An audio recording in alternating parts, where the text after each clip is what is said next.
76쪽으로 가보겠습니다. 오씨, 바로 찍힌다. 그냥 바로 하지 뭐. 자, 우리가 76쪽의 내용을 봤더니 뭐라고 적혀 있어? 삼각함수의 덧셈 정리라고 되어 있네. 또 외워야 될 친구들이 등장을 했어요. 자, 그리고 그 전에 정의가 조금 필요합니다. 우리가 이전에 삼각함수라고 하는 거에 삼각비라고 중학교 3학년 때 배우죠. 그렇다면 이 삼각비에 소속되어 있는 애들은 총 3가지. 일단은 무슨 삼각형에서 만들어졌냐면 직각삼각형에서 만들어진다고 했었고, 여기 있던 각도를 세타라고 많이 말을 하죠. 그랬을 때 제일 먼저 나오는 사인 세타는 뭐 분의 뭐라고 합니까? 빗변분의 높이. 그럼 여기서 쌤 누가 빗변이고 누가 높이고 누가 밑변인가요? 라고 한다면 그것에 대한 기준이 세타 앞에 마주보고 있는 이것의 변을 높이라고 항상 정한다고 했었지. 세타가 그러면 여기 예를 들어 30도라고 한다면 이쪽 친구는 60도가 되잖아. 그치? 그럼 이 60도 친구에 마주보는 60도의 각도를 만약에 사인, 코사인, 탄젠트를 물어본다면 그때는 얘가 바로 높이가 되는 거라고 했었습니다. 항상 그 주어지는 각도에 마주보는 변이 높이라고 생각하시면 되고, 가장 긴 변이 빗변. 그럼 나머지 한 변이 알아서 결정이 되겠네. 그것이 바로 밑변이 될 거라고 했었어. 그럼 다시 사인 세타는 빗변분의 높이, 코사인 세타는 뭐라고 했어? 빗변분의 밑변, 탄젠트는 뭐라고 했니? 밑변분의 높이. 그래서 그거와 관련된 사인에 대한 특수각들이 나온다고 했지. 30도, 45도, 60도. 코사인에 대해서, 탄젠트에 대해서도 이런 내용들이 나올 거라고 했고, 한번 적어볼까? 사인 30은 얼마입니까? 2분의 1이 된다고 했고, 사인 45도는 얼마가 된다 했죠? 2분의 루트 2. 사인 60은 얼마? 2분의 루트 3. 코사인 30은 2분의 루트 3. 45도는 2분의 루트 2. 그리고 60도는 2분의 1. 탄젠트는 얼마? 3분의 루트 3. 그 다음에 1. 그 다음에 이게 중학교 3학년 때 내용의 전부입니다. 이거 가지고 놀아요. 막 이것저것 섞어 넣고 지지고 볶고 피타고라스 넣고 결국 그 내용이 전부였고요. 자, 그러면 우리가 고등학교를 지나게 해서 2학년 때 수원 파트 때 삼각함수의 그래프 혹은 삼각비, 삼각함수에 대한 확장을 만들어줘요. 그러면 그 확장을 위해서 이 삼각비, 삼각함수라고 하는 건 누구와 관련이 깊더라? 이 X축과 Y축에 대한 동그라미 원을 그리게 된다면 이러한 원과 관련된 내용이 너무 많았습니다. 그럼 원에 대한 방정식이 첫 번째로 필요하고요. 원의 중심을 0,0으로 하는 X제곱 더하기 Y제곱은 R제곱이라고 하는 반지름의 길이가 R짜리인 원방이 나오네. 근데 보통 우리가 반지름의 길이를 누구로 많이 가지고 오냐면 1짜리로 많이 가지고 왔다는 거야. 왜냐면 이 한 점을 찍었을 때 이것에 대한 수직의 직각삼각형을 그리더라 이거야. 이런 삼각비에서 종종 얘기하던 직각삼각형의 삼각비들을. 그러면 요것의 반지름의 길이가 1이었기 때문에 내가 만약에 이 밑변의 길이를 A라고 하고 이것의 높이를 B라고 표현을 했다면 현재 이 원 위에 있던 첫 번째의 점은 뭐라고 할 수 있었냐? A, B라고 가능하단 말이에요. A, B라고 얘기해 줄 수가 있다고요. 여기까지 되겠니? 그런데 내가 이 A, B라고 하던 그 밑변과 높이에 대한 X, Y, X랑 Y라고 하는 그 순서상에서의 표현이 내가 이제는 이러한 세타라는 각도를 적음에 따라 여기 있는 X좌표와 Y좌표를 세타라는 변수로 바꿔줄 수가 있었네. 세타라고 하는 변수로. 그럼 어떻게 세타로 바꿀 거냐라고 한다면 알고 있었잖아. 누구를? 삼각비를. 그래서 빗변분의 높이, 이 B라고 하는 건 1분의 어떻게 됐다? 다시 사인 세타라고 하는 친구는 1분의 B가 됐다는 거야. 빗변분의 높이. 그런데 이게 1이 사라진다고 치면 B는 사인 세타래. 그럼 이쪽 친구가 사인 세타가 됐다는 거예요. 그럼 같은 이유로 A는 뭐가 되겠어? 코사인 세타가 됐다는 거야.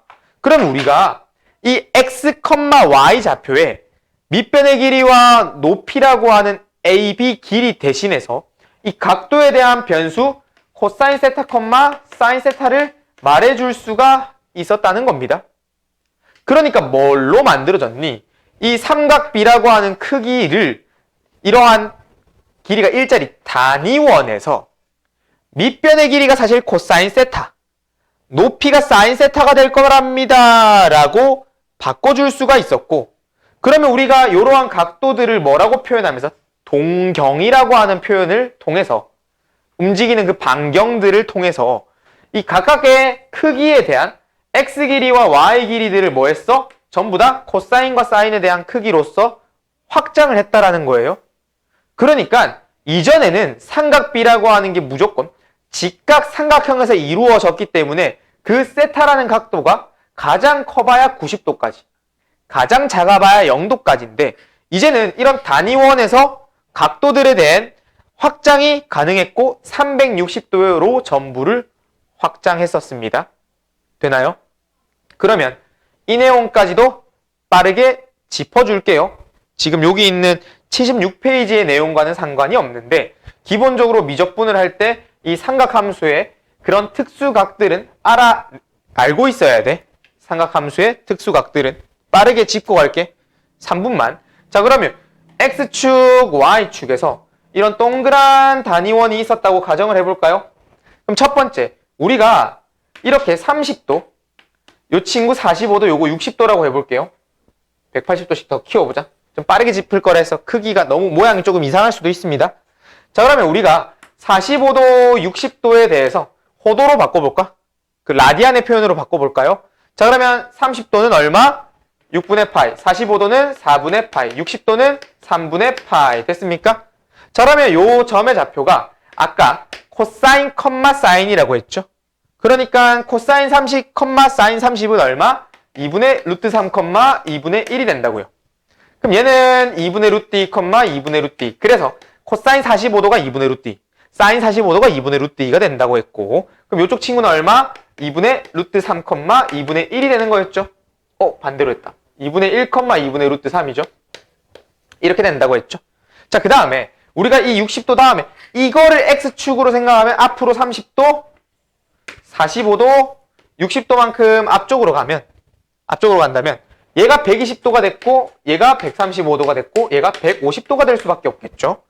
그럼 그거에 대한 라디안의 표현, 호도법으로 가게 된다면 120도는 3분의 2파이, 135도는 4분의 3파이, 150도는 6분의 5파이가 됐고, 그럼 요놈의 순서상 안 적을게.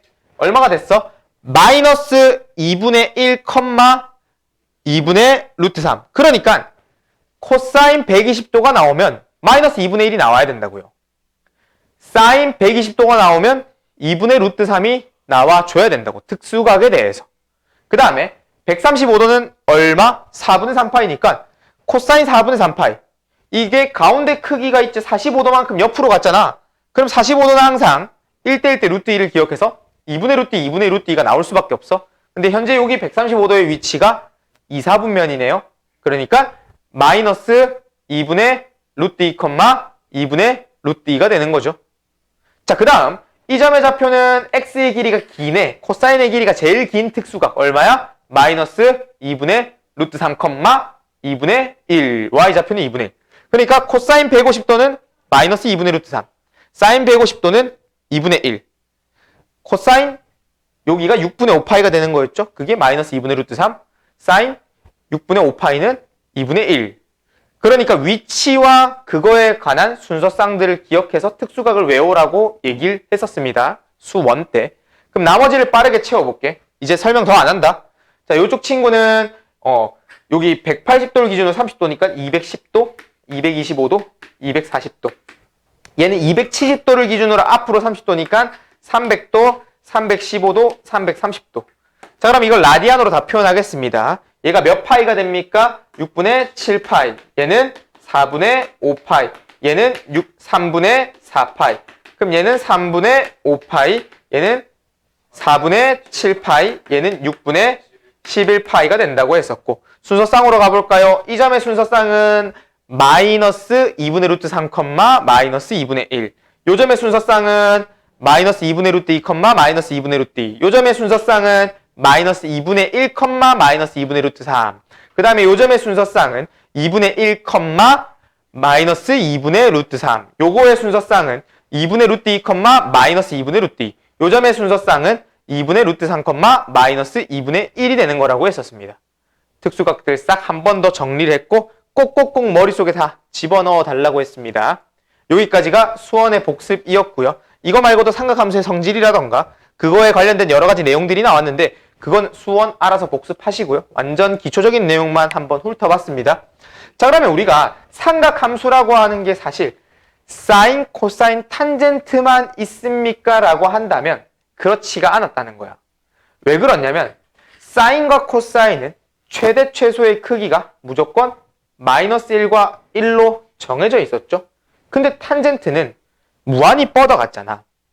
자, 그러다 보니까 약간씩의 무언가 조금 더의 내용이 필요했고 우리가 그 내용들을 어떻게 보면 찾아진 거예요. 누구부터? 사인 세타분의 1이라고 하는 친구를 새로운 무언가로 정의를 했습니다. 사인 세타의 역수가 됐죠. 그럼 이 친구를 뭐라고 하냐면 CSC 세타. 이게 그러니까 어떻게 되냐면 코시컨트 세타가 된다고 합니다. 이름이 코시컨트.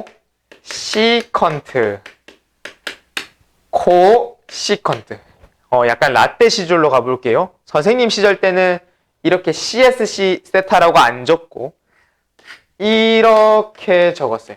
코시컨트. 쌤 이게 왜 시컨트예요? 라고 한다면 지금 말해줄 거야. 우리가 코사인 세타 분의 1이라고 하는 게 뭐였냐면 바로 시컨트 세타. 이 친구 이름이 시컨트라고 부릅니다.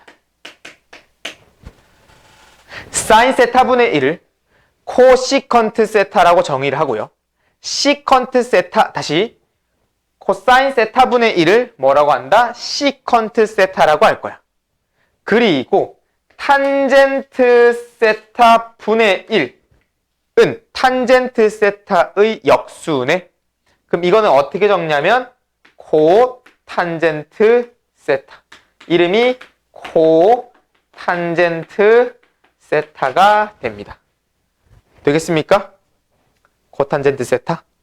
이렇게 우리가 여러 가지 삼각함수라고 하는 그 사인, 코사인, 탄젠트 외에 추가로 3가지가 더 나오게 되는 거예요. 추가로 3가지가 더 나오게 됩니다. 됐어요? 자, 그래서 우리가 여러 가지 삼각함수 사이의 관계라고 하는 친구 1번, 2번이 나왔는데 우리가 삼각함수에서 자주 쓰던 내용 2가지를 갖고 올게요. 그 2가지가 뭐가 있어? 사인 제곱 세타 더하기 코사인 제곱 세타가 얼마? 1이라고 하는 친구 하나와 탄젠트 세타는 사실 얼마였다? 코사인 세타분의 사인 세타라고 하는 친구가 나와줬어요. 자, 이걸로부터 우리가 지금 관계식을 조금 얻어낼 건데 첫 번째, 여기 양옆에 코사인 제곱을 나누어 볼게요. 코사인 제곱을. 얘한테 코사인 제곱, 얘한테 코사인 제곱, 얘한테 코사인 제곱을 나누면 첫 번째, 코사인 제곱분의 사인 제곱 플러스 1은 코사인 제곱분의 1 이렇게 나오죠. 그럼 우리가 코사인 제곱분의 사인 제곱은 뭐라고 할 수 있어? 탄젠트 제곱 세타라고 할 수 있겠고 그거의 플러스 1은 여기 코사인 제곱분의 1 뭐가 된다? 코사인 제곱분의 1 역수니까 시컨트 제곱 세타가 된다는 겁니다. 자, 그다음 두 번째, 요 놈의 식에서 위아래에 사인 제곱을 나누게 되면 사인 제곱을 나누면 1 플러스 사인 제곱 세타분의 코사인 제곱 세타가 얼마? 사인 제곱 세타분의 1이네. 그런데 우리가 이걸 사인분의 코사인도 표현할 수가 있었다는 거네요. 어떻게? 이것이 코사인분의 사인의 역수잖아. 탄젠트 세타의 역수는 누구다? 코탄젠트 세타다. 그래서 어떻게 표현할 수 있다? 1 플러스 코탄젠트 제곱 세타가 누구? CSC, 코시컨트 제곱 세타라고 말해줄 수가 있었다는 겁니다. 이렇게 1, 2에 대한 내용을 정리할 수가 있었고요. 그리고 삼각함수의 덧셈 정리. 그냥 단수 암기야. 외워야 돼. 증명은 개나 줘. 그냥 다 외우는 거예요. 그냥 아무 말 말고 외우는 겁니다. 이거를 뭐 다양한 방식들로 노래를 부르면서 외우시는 분들도 있고 그냥 기억을 해서 하시는 분들도 있고 암기를 그냥 다짜고짜 뭐 하는 분들도 많은데 그냥 외우셔야 돼요. 이것도 그냥. 자, 그래서 첫 번째 어떻게 나와 있냐면 사인 알파 플러스 베타. 어떻게 돼 있어? 두 개 주어지는 각도들을 더해주고 있죠. 사인 알파 플러스 베타. 자, 이게 어떻게 되냐면 이거는 사인 알파 코사인 베타 더하기 코사인 알파 사인 베타가 됩니다. 그래서 약간의 선생님 같은 경우에는 어떻게 외우고 있냐면 사인의 알파 베타를 조금 이 사인이라고 하는 걸로 내용을 얘기할 때도 있고 신이라고도 말하기도 합니다. 그래서 첫 번째 신코 코신 뭐 약간 신고 뭐 이런 말도 하시고요. 그냥 앞 글자 따서 신코 코신 이렇게 외우기도 하고 다른 말로도 뭐라고 외우냐면 싸꼬꼬사 이렇게도 외우기도 합니다. 약간 베트남식 내용으로 싸꼬꼬사 약간 이런 느낌으로 음료를 어떻게 넣어도 외우기만 하면 돼. 뭐 신코코신이라고도 많이 외워요. 신코코신 다양한 방식들이 있는데 약간 오그라들어서 못하겠어. 그냥 외우세요. 많이 오그라들어서 못하겠어. 그냥 외워. 자, 그 다음에 두 번째 정 궁금하면 유튜브에 다른 분들 강의를 쳐봐. 신박한 암기 내용들이 되게 많아. 자, 그 다음 두 번째 사인 알파 빼기 베타는 너희가 방금 했던 신코코신에서 요 가운데가 마이너스로만 바뀌면 돼. 저기 이 플러스는 플러스 마이너스가 됐네요. 그쵸? 그냥 그대로 갖고 오면 돼. 자, 그 다음에 두 번째 우리가 사인 한번 더하기 빼기 했네. 그럼 누가 필요해? 코사인이 필요하죠. 알파 플러스 베타에 대해서. 자, 위에 거 사인은 신코코신이 나왔으니까 밑에 있는 코사인은 어떻게 되냐면 코코사사가 됩니다. 코코사사. 코사인 사인이 됩니다. 코코사사. 그래서 어떻게 되냐면 코사인 알파 코사인 베타 사인 알파 사인 베타가 되는데 여기 가운데가 위에 거는 플러스는 플러스 마이너스잖아. 코사인은 반대로 적어줘요. 마이너스가 됐고 알파 빼기 베타가 코사인 알파 코사인 베타의 플러스 사인 알파 사인 베타가 됩니다. 이렇게 됐어요. 자, 그럼 우리 사인 한번 코사인 한번 했네. 그럼 나머지는 뭐야? 탄젠트가 필요하네요. 탄젠트 알파 플러스 베타는 자, 이렇게 할 거예요. 우리가 이 플러스라고 하는 그 부호를 그대로 분자로 갖고 오세요. 분자로. 플러스의 부호는 분자로. 그러면 분모는 그 분자의 부호의 반대를 적어줘. 자, 그리고 분자에는 이 탄젠트 알파와 탄젠트 베타가 쪼개진다 생각하세요. 뿅 하고. 근데 이 둘은 더해줬네. 그래서 밑에 거는 1에다가 두 개를 곱한 걸 빼주세요. 이렇게. 1 빼기 탄젠트 알파 탄젠트 베타분의 탄젠트 알파 플러스 탄젠트 베타. 자, 그럼 우리는 탄젠트 알파 빼기 베타라고 한다면 우리 이 부호는 분자를 그대로 갖고 올 거라고 했죠. 분자에. 그럼 얘가 가운데에 빼기가 됐고 위에 거는 탄젠트 알파와 탄젠트 베타 분자는 그대로 분배처럼 이렇게 하나하나 적어줄 거라고 했고 위에 게 마이너스니까 밑에 건 플러스가 돼서 1 플러스 탄젠트 알파 탄젠트 베타가 되는 겁니다. 그냥 외우세요. 됐나요? 네. 무조건 암기. 무조건 암기입니다. 무조건 암기. 됐나요? 자, 그러면 이제 이 내용들로부터 약간의 백악공식이라는 것과 반각공식이 연결이 되는데 그것들은 예제를 보면서 조금 더 친숙해진 다음에 설명을 하도록 하겠습니다. 일단 여기까지 끊고요.